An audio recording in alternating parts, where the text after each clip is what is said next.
Yeah, this is John from All Points TV, and we're sitting down again today to have a conversation with Laurel Fetterbush. How you doing? Okay. Yeah, now Laurel's, she's been here a few times dealing, showing her harp talent, and now she's here discussing man, this is like this is becoming like a regular thing for you. Another book. Yeah. And this one's No Matter, how it's literally just a dream. This is intriguing, and when you contacted me the other day, it's like you got this book on. I said, wow. And I looked at it, and we talked briefly through Facebook about what this is about. Anyway, I guess we'll start into what was the genesis of this? What was the prompt you to get this book, going? Okay. Yeah, I've been intrigued lately by some ideas about alternative science, alternative theories about how things work, and what I guess I've studied evolution and biblical creationism. That's one of my areas of interest, and I think that the creationists have gotten me intrigued because I think they pointed out enough flaws in the theory of evolution that I pretty much stopped believing in it. But I also found the theory of the creationist theory I didn't find particularly believable, and so I started trying to figure out if there were any other ideas for how we could explain how we came into being, and like the Big Bang. That's also part of I guess just alternatives to the standard ways of thinking. I didn't believe in evolution and the Big Bang anymore, but also the creationist story, they were good at pointing out flaws in evolution and flaws in the Big Bang and those things, but then I didn't see that they were presenting a viable alternative. So I started just sort of thinking, well, what could I come up with? And one of the things I came up with was, well, this is all just a dream, and how are things created in a dream? And so I just sort of went with that, and the more I went with it, the more I started believing in it. So I guess that's it. Well, that's cool. I mean, you kind of like say it's a kind of a reverse process for philosophically. I mean, it's like I think all philosophy and science too, for that matter, basically starts of curiosity. I mean, that's got to be the underpinnings for any of these pursuits or disciplines. But yeah, I can see definitely where there's parallels between much of what the philosophy that says that this is all maya. There's nothingness, and basically, and some theories I read in philosophy course, and now that was 25, 30 years ago, so a lot of this kind of fogs together, blurs together. But you're not that old. I'm 52. So anyway, but it all fogs together, and basically, I was kind of an intermittent student. When it talks about my interest, and I remember hearing something. And I was like, oh yeah, who said that? Oh yeah, I remember hearing that in class, but I can't remember who said it. But they had other philosophies of people who they give rise. I think basically theology and philosophy. Some people I had one person tell me they thought theology was a poor man's philosophy, which I don't know if I agree with that assessment, because I think there's some very stellar people out there who are theologians who now had dressed stuff or had an explanation for stuff that now scientists are coming along really close to saying the same thing. So I don't know if I'd say it was a poor man's philosophy, but it's like it's hard to distinguish this, because the ideas that you're talking about. Okay, the person right up the top, and I haven't read the book because it's just out. How many days? Right. Yeah, I don't. It's so new that I don't even have a physical copy of it yet. So, yeah. But it's like it sounds so, basically the problem would come up with how would we have any kind of perception of reality. We would say that we could say we are sharing it, or we can actually get other people to have some kind of admission that they're also experience much of the same thing. So that's a problematic thing there. Now, how have you addressed that in your book? Or I'm not sure what you mean. Okay, see, reality. I think we're all part of the same dream. It's all. Yeah, we're all experiencing this reality, but this reality is just a dream. Okay. No, that's like now whose dream are we in? Are we in our own dream, or some deities, or? Yeah, I guess the way I see it is there's a subconscious, but it's not just your subconscious or my subconscious. Like, we each have our own, we experience our own subconscious, but that they're all linked together. And it's this sort of universal subconscious mind that creates everything. And it not only creates everything, but experiences everything. So that's everything around us, and we ourselves are part of this universal subconscious creating and experiencing. So basically, it's like, I don't know if this is accurate. I don't know if you know what where I'm drawing this from, but you ever seen on Star Trek, The Next Generation, they had these people. I guess they call it a people, or say an alien race that was known as a collective, and they call it the Borg. And I've heard of that. Huh?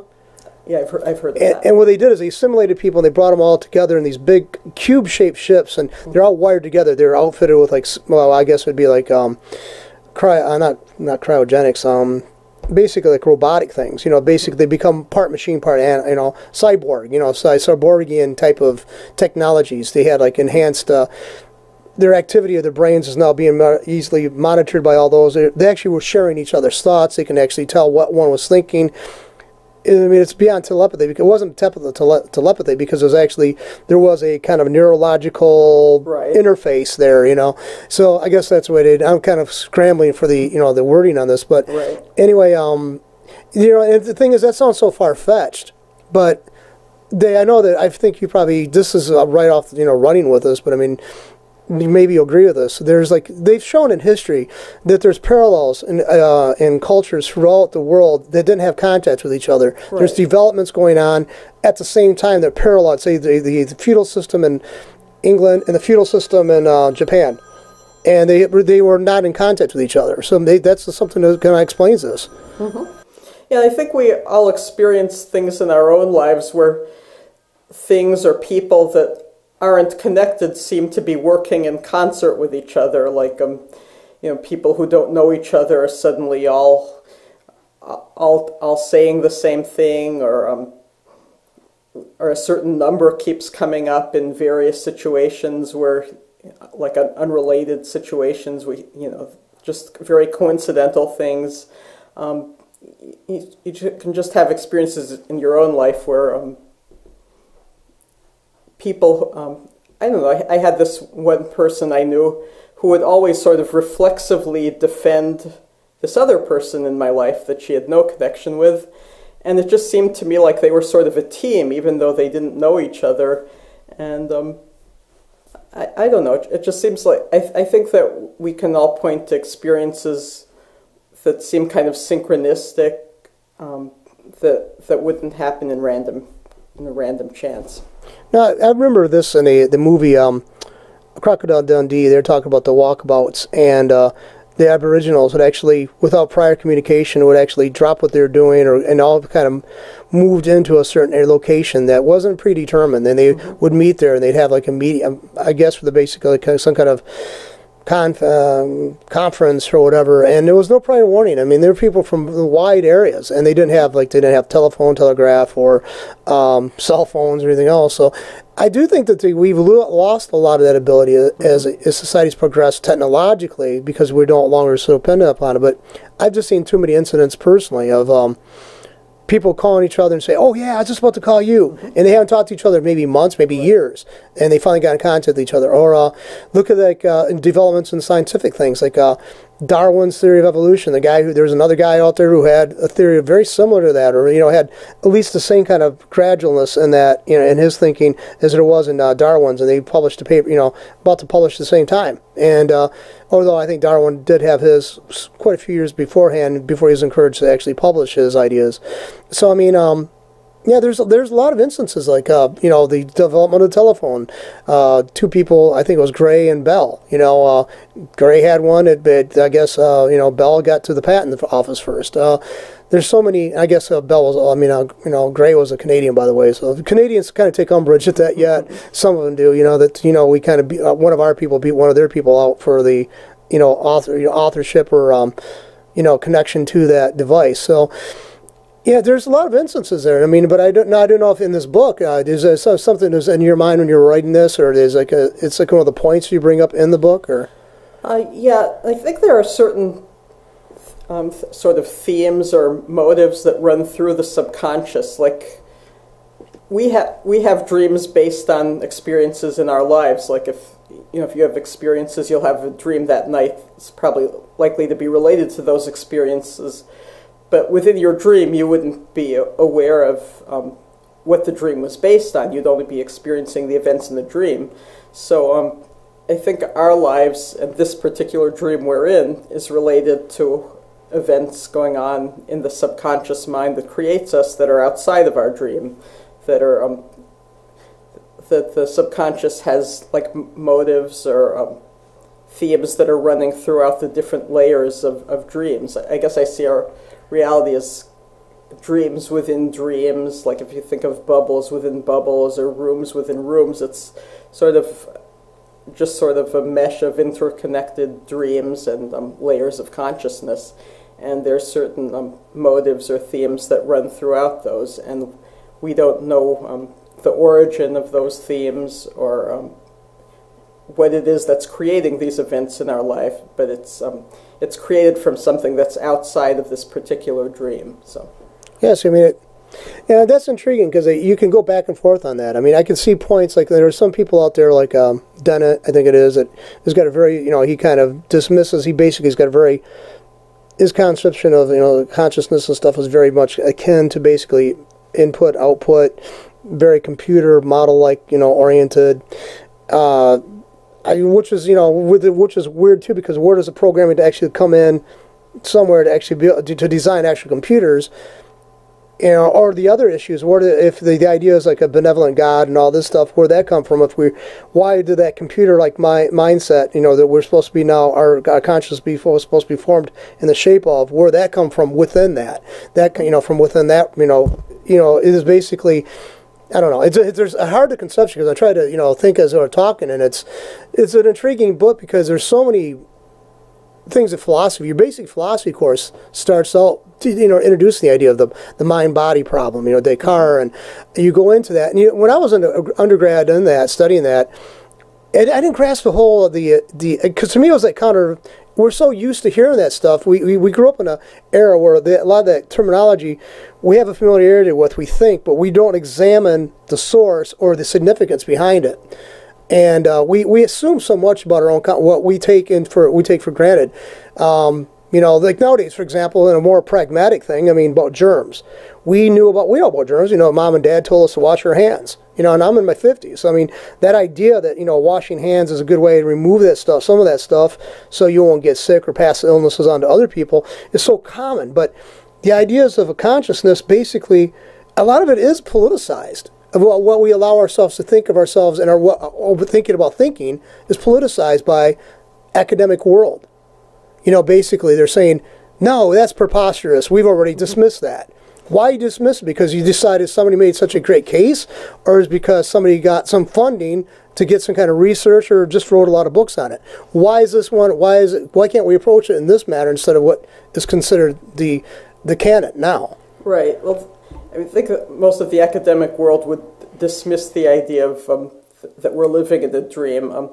But it's actually a very basic idea. I'm not claiming to be the originator of it. This is something that throughout history people have thought of variations of this, and I think that that's one of the arguments in its favor, is that it seems like it's a very basic concept to our understanding of things. Some academics might say that just shows how simplistic those people were, that they thought, supposedly primitive tribes would think that dreams were real or that our lives were dreams, that would just be an indication of their ignorance or something. But I think that if this is something that's kind of a universal concept that's run through a lot of societies, that should go in its favor. So, and it has gone through a lot of different cultures. One of my friends said that his Native American ancestors had some idea that when we die, we wake up from the dream. I guess my idea is that we don't ever actually wake up, that it's just different layers of dreams. Sometimes we dream within a dream at night, like you're dreaming, and within your dream you wake up from another dream, and then finally you wake up. I guess I see it sort of like that, except that we never do actually wake up. It's just dreams within dreams. But the Taoist philosopher Chuang-Tzu, I'm not sure if I'm pronouncing that right, ancient Chinese philosopher, he talked about, are you am I a man dreaming about a butterfly or a butterfly dreaming about a man? And, who knows? So I guess to me, it's not basically whether, is this world real or is the dream world real? I guess I think they're actually the same thing. It's exactly the same phenomenon. Our world is no more real than the dream world. In fact, there is no such thing as matter. That's why I called it no matter. I think that we're wrong to believe that there is an actual thing that's an actual material world.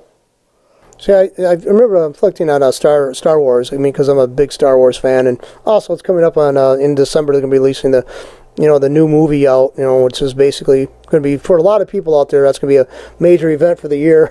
Anyway, they're already actually planned for and bought tickets at a local theater, and they've already got these bought months out before it, I think. So I think what Yoda said one time he pinched Luke Skywalker's skin, and he goes, we are spiritual matters, not this gray matter, not this vulgar matter or whatever. And he pinched the skin, and I think that does kind of reflect how Hinduism has a certain to some degree. Christianity, Judaism also has the body as being something, but there's something beyond the body. I mean, Christianity is more developed, and not developed, but more. They emphasize that more, I think, than Judaism does. But you're Jewish, so you might be able to address that better. But we do have it. We think we have more of a connection to that more than say what I've read in the theology of the Jews. I mean, they basically we're saying this is what happened, and it's never fully addressed in the in Jewish scripture. About the afterlife and all that. We think we have two places to go to. That's not really that pronouncedly talked about in Jewish scripture, but that's for my reading of it. But there's these concepts that we do have some kind of consciousness that we're tied into. Definitely, I think runs pretty much through all the religious thinkers. I mean, even maybe they don't term it that way, but the expectations of how you could please a deity or the deities or the gods or whatever wants from you is transmitted to certain people. They choose certain people to transmit certain things to. Like a theophany. Is that sometimes it does take place in a dream. Sometimes it does take place in some kind of, very remote setting, maybe in an altered consciousness of some form. So, so in other religions and even within our own, there's times where consciousness, like, the angelic presences that like in the New Testament, appearing before Joseph, basically the foster father of Jesus, was that him actually seeing an entity, we call it an angel or a messenger, or was that a dream? A lot of people have debated that for years. So, I mean, it's like, but I think that, sometimes I wonder why certain things become more pervasive. It's not really like the conception of human consciousness being real computer-like has actually been fully demonstrated, and it should be allowed to be the operating principle, because there's parallels, but then there's things where that runs off the rails there. It really is. One of the ideas that some scientists are actually proposing lately, I'm sure they arrived at it in a different way than I arrived at my theories, but is that we're actually part of a holographic universe, or that we're part of actually some computer simulation. So we're not real, but we're based on we're sort of part of some computer game that someone's playing. But I guess, and I talk about this in my book, I reject that idea, because if we're not real, why should we assume that there's some other world out there that's pretty much like ours that is real? I mean, the only realities that we know of we know about the dream world, which is pretty much exactly like our reality. And we can see that the dream world doesn't exist. It just evaporates as soon as we wake up. So that's just like our reality, and it's totally without substance. It doesn't exist. So I think we can conclude that our reality also doesn't exist. It's totally without substance. And if that's true, then why would we conclude that there's some other reality out there that actually does have substance? I mean, the only matter that we would be aware of is the dream world and our world, and as far as I'm concerned, both of those have no substance. So why assume that there's some other world that's exactly like ours that does exist? So. See, obviously, I mean, I love this stuff because that's what the basic, philosophy and theology is. I mean, basically, how can we say this? It's like we think our assertions are correct, but then we go on and later in life, and some kind of development comes by, and then we seem to embrace that mode of thinking, use that as an analogous term or analogous way of viewing things, or using the terminology that comes from it as a way of like labeling our own our own experiences and saying this will fit into this category. This is like a figure. This is ground. This is like this is nonsense. This is like. We do that because I think we have to do it because we only have so much time. We have to react. We feel the need that we have to react, and we probably do to certain things. We couldn't sit there and always have this this mini conference with everybody. Well, what's really going on out there? I mean, what's okay? Okay, the car's coming at you. Should we move? Okay, we'll move. So basically, yeah. I mean. We have to have certain assumptions that we're operating by. So I mean, as much as part of me gets really tied into that. I mean, what you're talking about, my friends and I sat around and talked quite a bit about. And some were drunk, some were high, some were just totally straight and just really puzzled.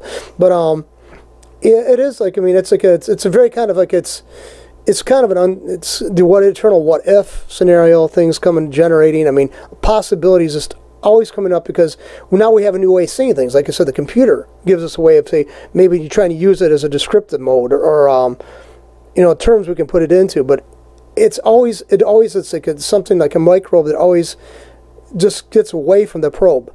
It's always moving away from it because it doesn't want to be touched by it. Yeah. I think, sorry, sorry, I lost my train of thought. Oh yeah, this is what I was going to say.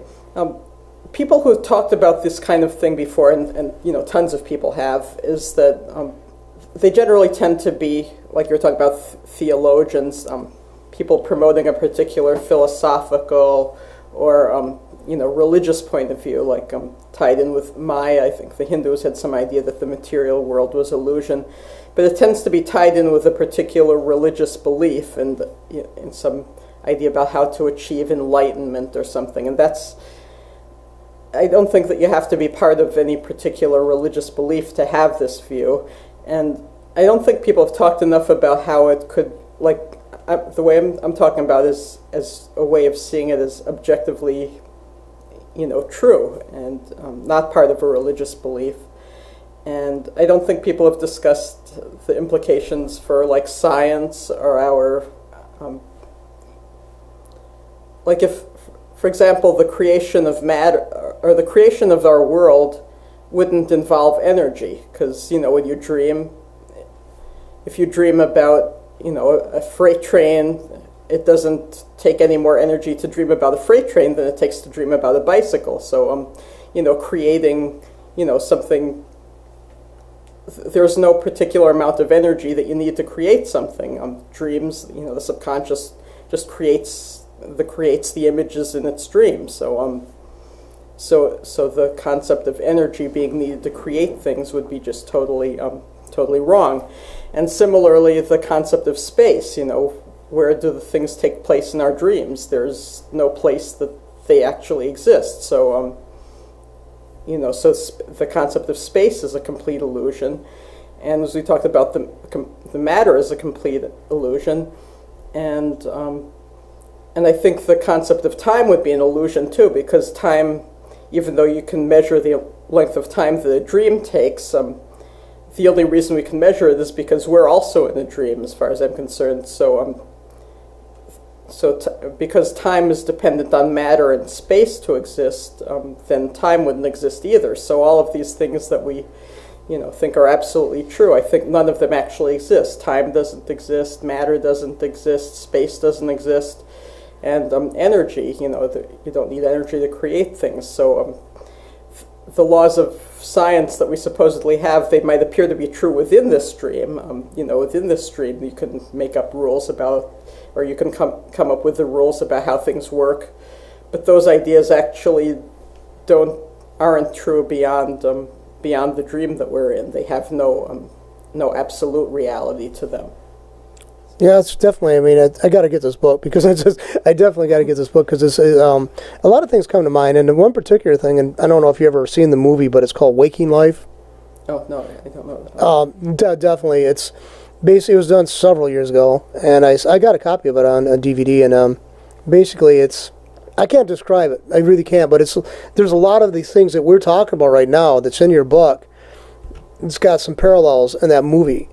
And so I definitely recommend. Because I'll tell you what, sometime I know you're coming. I don't want to run home right now and get it, and you got a time schedule too. But I'll let you borrow the copy if you can't find it somewhere. Okay. But it's just Waking Life. It's the guy's last name is Linklater that did he was the director of it.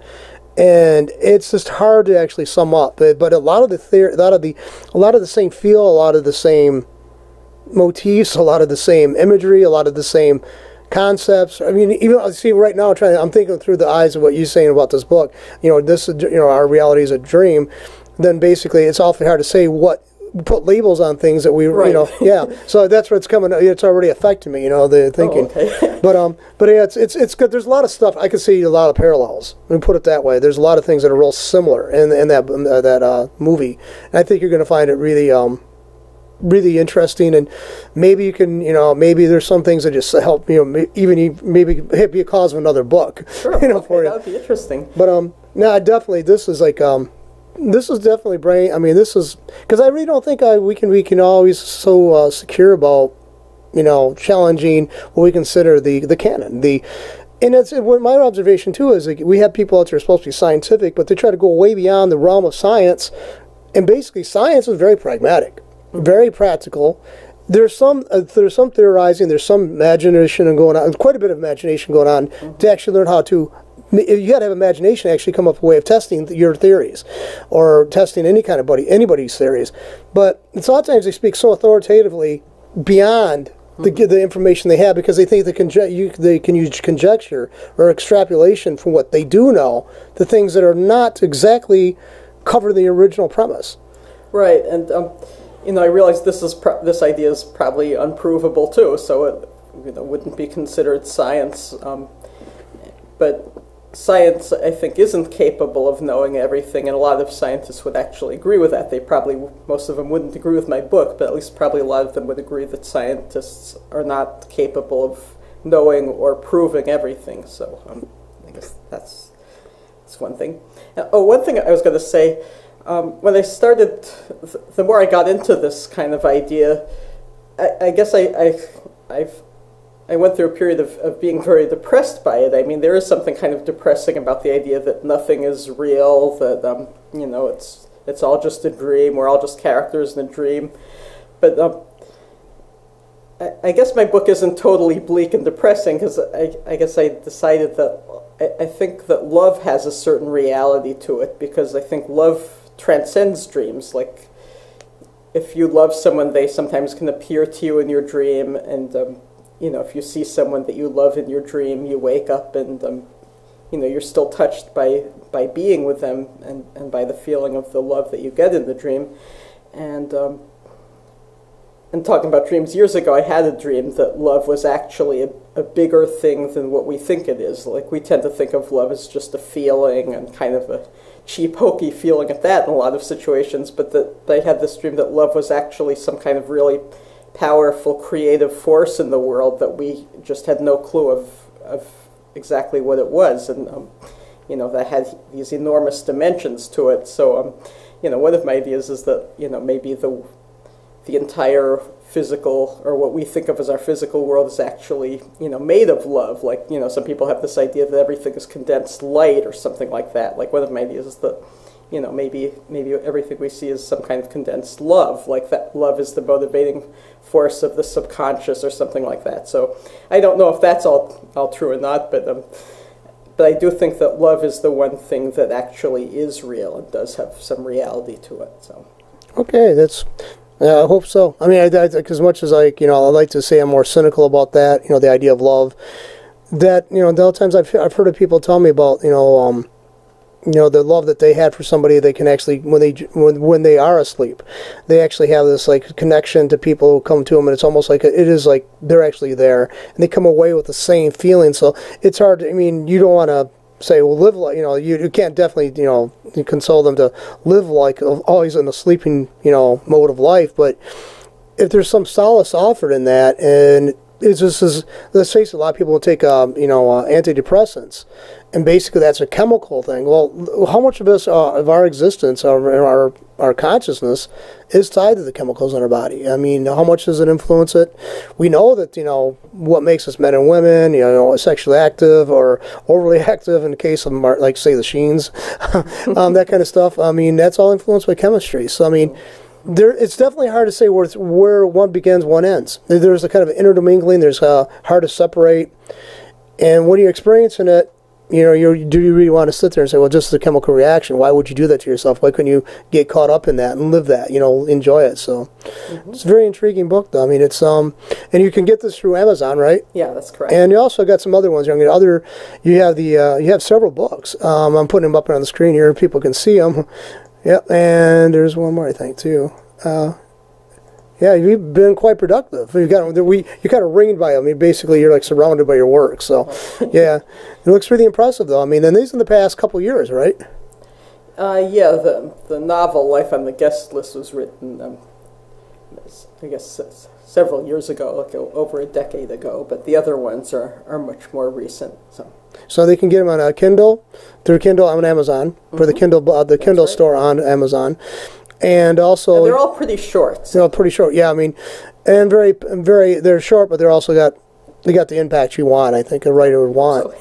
Because I've read 3 of them. So anyway, I'd like to thank you again for coming in, and also if you want to contact you for your, for any kind of harp gig or whatever, they can contact you. I'll put the information out there on the contact information out there for you as well. So, again, thank you very much. And I never know what's going to come from it, because this book is really out of the blue for me. I mean, I was like, when you contacted me the other day, I went, wow, she's busy again. So it's like, I think that's a very impressive body of work. Such a divergent group of subject matter too. So, congratulations. Well, thank you. Thank you so much. And it's always a pleasure to come here and talk to you. As it is for me. Thank you.